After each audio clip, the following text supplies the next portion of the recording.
Voilà, bonjour à tous, bienvenue dans cette petite vidéo de démonstration de Datama. Donc, qui on est Datama?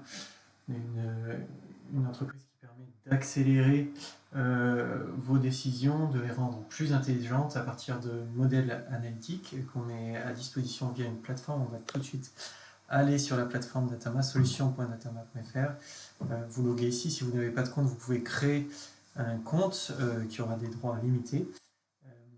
Et puis vous vous retrouvez sur cette plateforme qui contient quatre outils principaux: Datama Compare, Datama Impact, Datama Pivot et Datama Journey. Les deux outils qui sont là sont des outils d'admin.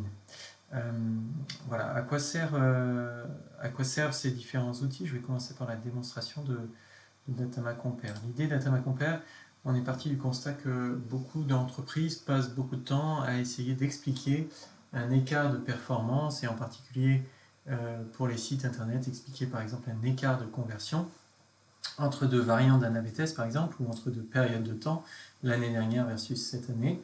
Donc ça s'applique à n'importe quel KPI, et ça s'applique à... L'idée c'est vraiment de comparer entre deux segments A et B la performance d'un KPI, et de faire le travail d'un analyste qui passerait beaucoup de temps à expliquer à partir d'un dataset d'où vient l'écart. Voilà, on a automatisé cette analyse.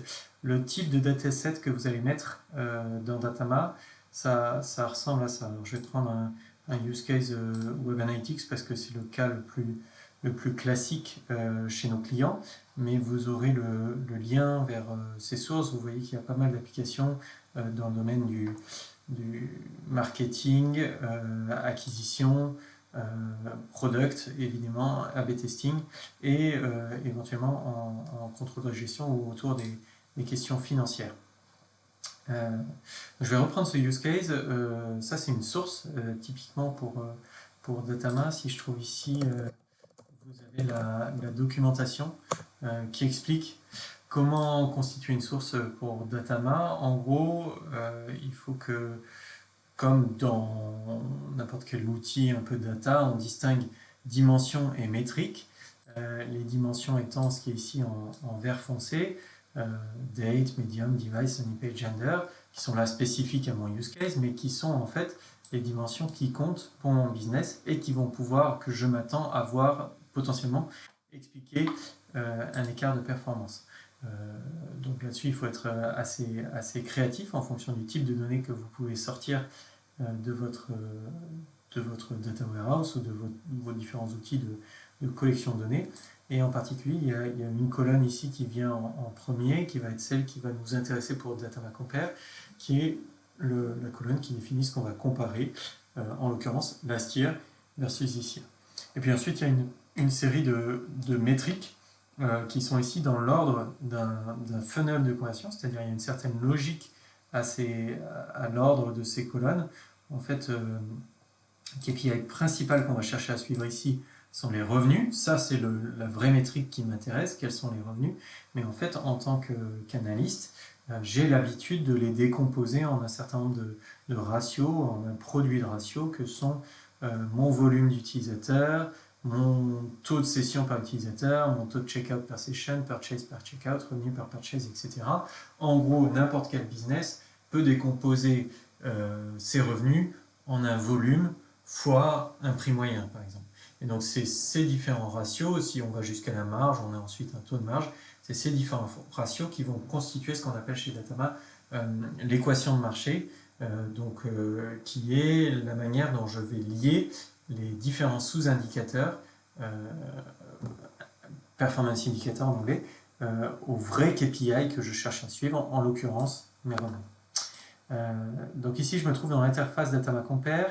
Je vais uploader cette source qui est dans Google Sheet, qui a été préalablement partagée soit éventuellement avec solution.datama@gmail.com, soit comme un URL public. Donc là, je vais simplement copier cette URL et je peux l'uploader dans Datama en cliquant ici sur Create New Use Case. Et vous voyez qu'on peut uploader Google Sheet, Excel, CSV, ou potentiellement se connecter à l'API Google Analytics, ou en fait utiliser Datama comme une extension d'outils de visualisation type Power BI.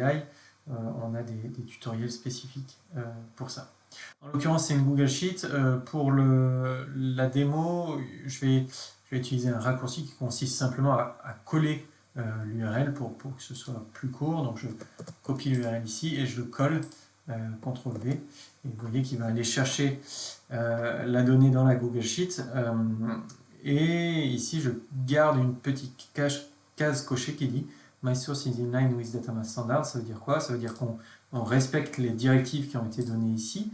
C'est-à-dire que les colonnes, là, sont dans l'ordre de mon funnel, du plus gros au plus petit, entre guillemets. Et puis, on peut évidemment décocher cette case et faire plus compliqué. Mais ce n'est pas l'objet ici. Et puis, les dimensions qui sont là sont celles qui m'intéressent. Donc, je garde cette case cochée. Et puis, c'est à peu près tout ce que j'ai à faire. Vous voyez que Datama va comprendre qu'on cherche à comparer, on part d'un point de départ qui est last year, et on arrive à un point d'arrivée qui est this year, et donc on va expliquer un écart de performance sur les revenus entre last year et this year. Ce qu'on va obtenir dans Datama Compare, l'output principal, ça va être cette waterfall, ce bridge, qui se lit de la manière suivante. On part de... Ici, l'année dernière, on faisait 45 000 euros. Ça peut être une semaine l'année dernière, mettons.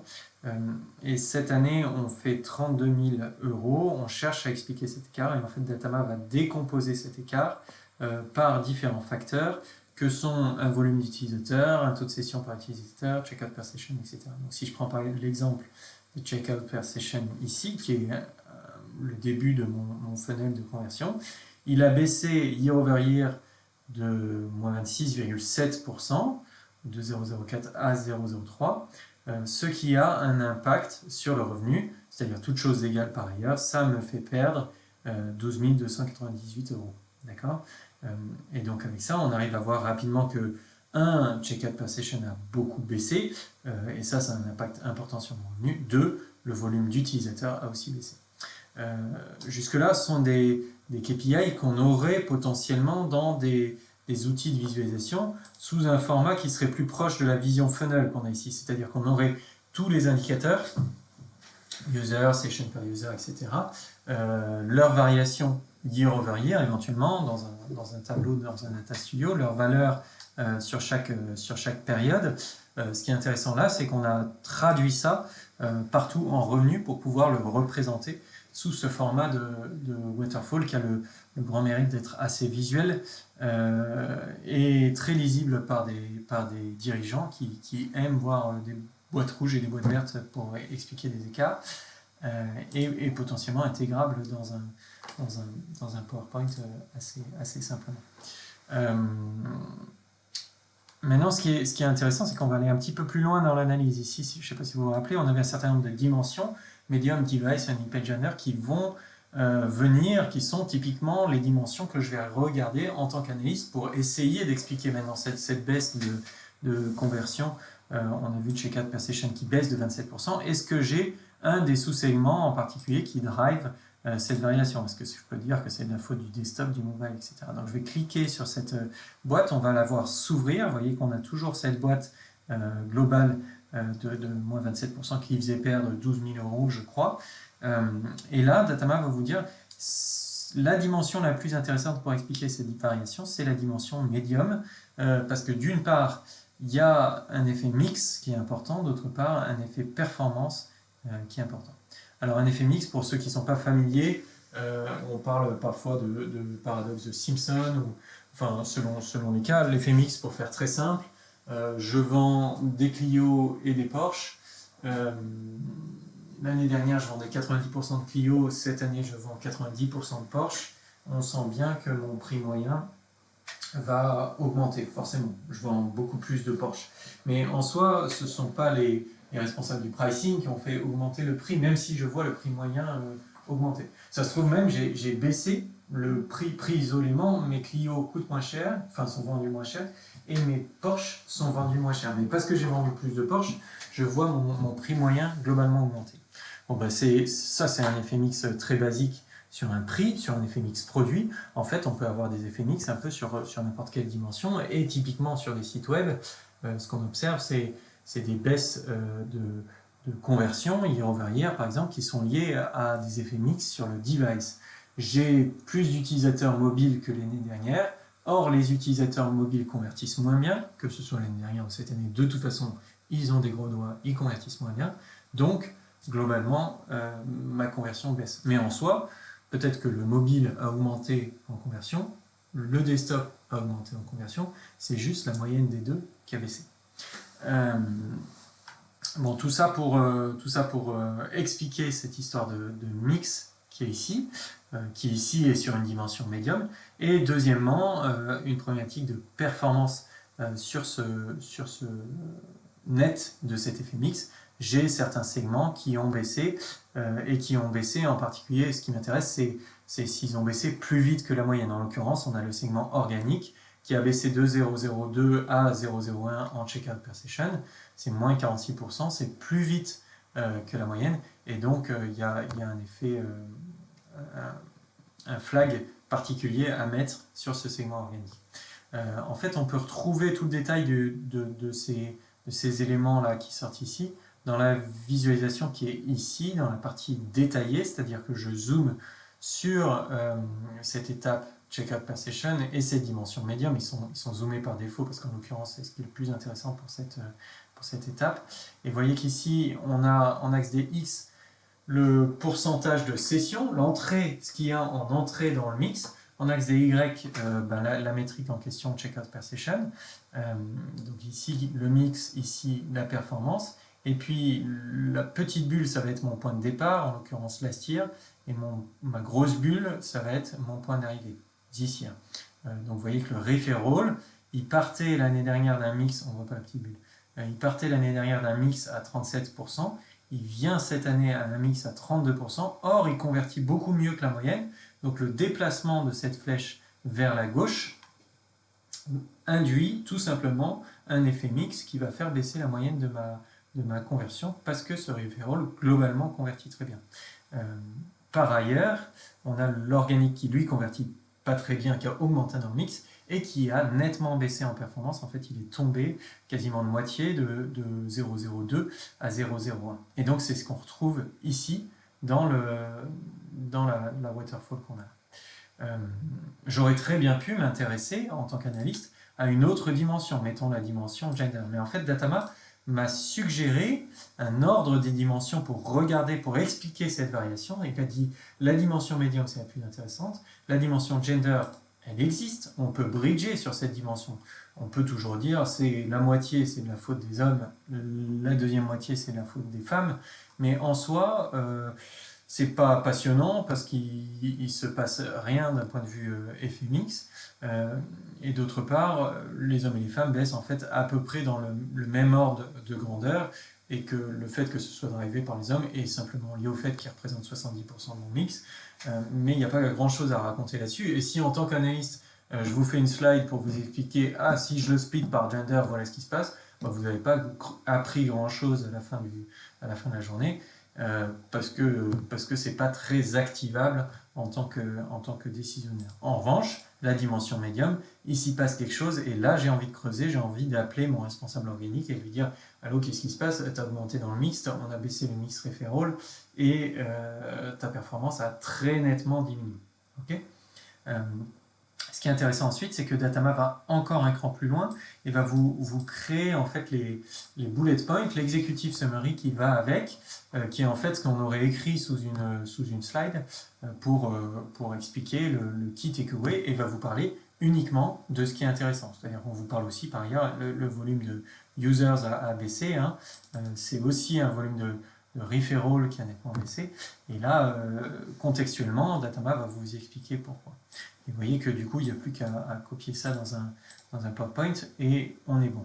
Mieux, on peut en fait exporter cette analyse vers un certain nombre d'outils, potentiellement vers des outils type de visualisation, type Tableau, Power BI, Excel. Et là, on va retrouver en fait les visualisations de Datama dans ces outils-là, ou en fait scheduler un export de cette analyse par email ou par Slack, c'est-à-dire que tous les lundis, je peux m'envoyer cette analyse pour que ma Google Sheet se mette à jour, et c'est assez simple de faire ça un certain nombre d'outils qui sont soit des add-ons gratuits de Google Sheets, soit des extensions, des connecteurs à des API type Supermetrics.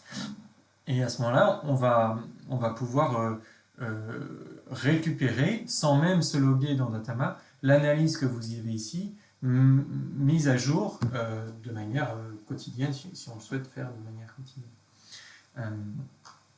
Voilà l'outcome principal de Datama. Je précise sur cette fonctionnalité. Donc en fait, ensuite on va pouvoir sauver ce use case qui est lié à cette spreadsheet. Je vais le sauver sous ce use case, très bien.